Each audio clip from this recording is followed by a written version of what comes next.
Let me tell you the truth. Taylor has a real good chance with Teofimo.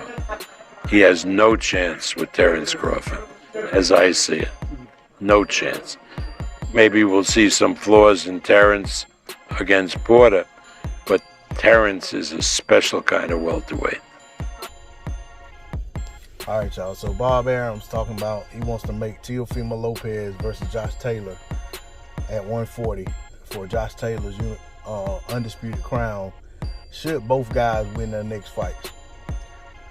Teofimo Lopez is talking about all kind of other stuff, including fighting Josh Taylor to catch weight for all their belts, which I'm not feeling that either. Bob wasn't either. But to me, I think it's a good fight. I don't think Teofimo, in my opinion, doesn't really have interest in fighting those other guys at 135 who he talks about. You know, he talks about Devin, he talks about Tank, he talks about Lomachenko, who's already fought, doesn't want to rematch him. I just don't feel like he has any interest in fighting those guys. Even Ryan Garcia, I don't think he really has interest in fighting him. Rolly is like his best friend, I guess. I don't know. They're always doing videos together.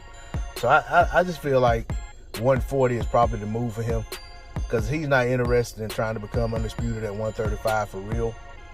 And he's not interested in fighting those other guys. Maybe it's time for him to go ahead and try his hand at 140.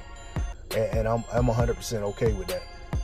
But I don't like the catch weight idea. I like the idea of him, if he's going to go to 140, if he wants to remain champion, and should he lose, come back down to 135 or whatever to just test the water, I'm cool with that.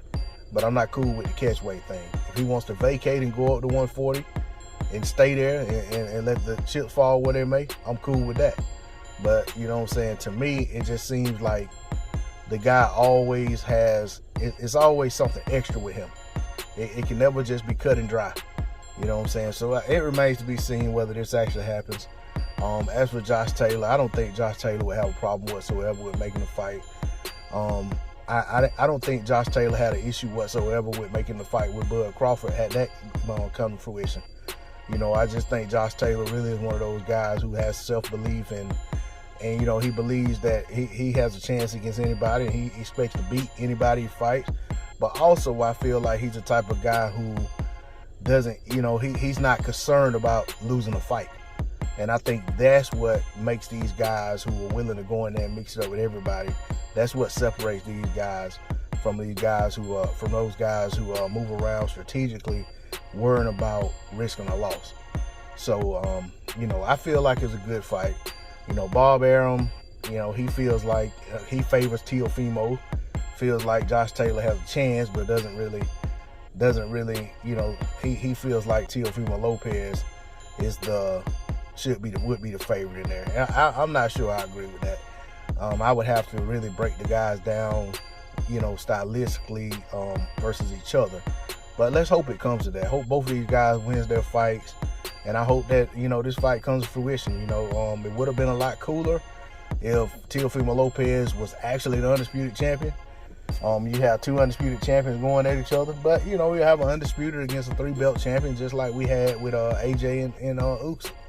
So that's not bad at all. I mean, that's a lot of hardware, you know, for both guys to have carried at one point. So, you know, for me, I'm 100% okay with it. I'd rather see Teofimo Lopez in the ring actually fighting than doing all this talking. But, you know, at the end of the day, if he goes out there and he doesn't beat Kambosos, and I'm 100% okay with Kambosos and Gambosa, however you say his name, and Taylor getting it. And I think that fight would be just as big, probably even be a bigger fight when you got an Australian guy. We know how those fans are. Then you got this guy from Scotland, and both guys being highly decorated. But I don't know that Kambosos would be willing to move up to 140 after capturing the belts at 135. He may want to, you know what I'm saying, he may want to get his paper at 135, you know. And there'll be plenty of good fights for him, you know. And I think he probably would mix it up with these guys. Teofimo Lopez is kind of reluctant to mix it up with because he feels like he's too far ahead of them that he don't think he has to mix it up with them because he beat Lomachenko, in my opinion. But that's all I got on it. D-Lo 404 Boxing. Like, share, comment, subscribe. I'm out. Peace.